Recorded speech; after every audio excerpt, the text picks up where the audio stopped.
কোথায় উঠেছিস? দেখ কিরকম কষ্ট।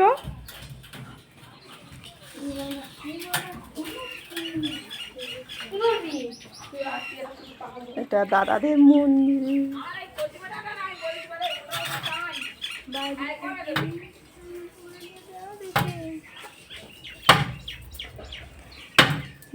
এটা আমার নাতনি, দেখো।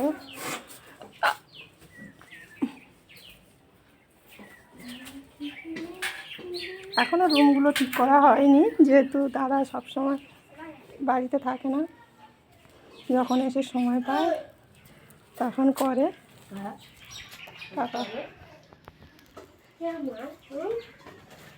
দুটো খাট এই একটা রুমে, প্রচুর বড় বড় রুম করেছে তো। আর এই ঘরেতে রয়েছে এটা ধান ঝাড়া মেশিন। তোমরা তো সবাই জানো, যারা ধান ঝাড়ে তারা তো জানে যে এটাতে ধান ঝাড়া হয়। আর এখানে রয়েছে ডেকোরেটরের জিনিস, আমার দাদা মাঝে মাঝে সব ভাড়ায় দেয়। আরও অনেক কিছু রয়েছে, বড় বাক্সের মধ্যে জিনিসপত্র রয়েছে। তারপর এখানে রয়েছে বড় বাক্স, এখানেও বাক্স, হাঁড়ি কড়া, বড় বড় হাঁড়ি, আরও অনেক কিছু রয়েছে। পাকা জেনারেটর সব রয়েছে।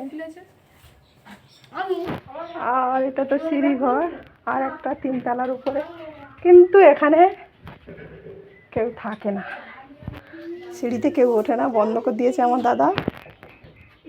ছোট ছোট বাচ্চাদের নিয়ে আমার বৌদি থাকে, যার জন্য সব বন্ধ রেখেছে।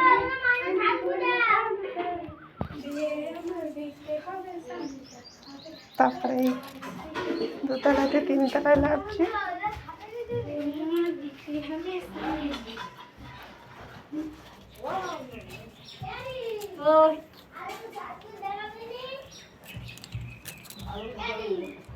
ময়না ধানটা খোল, ধানটা খোল।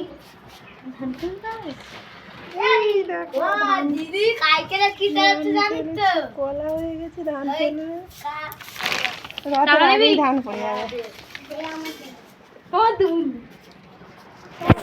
আর রুমা তো খাচ্ছে, রুমার কোনো অসুবিধা নেই, ও যখন পরে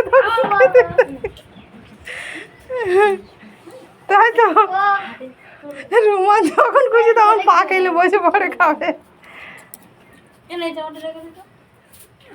ও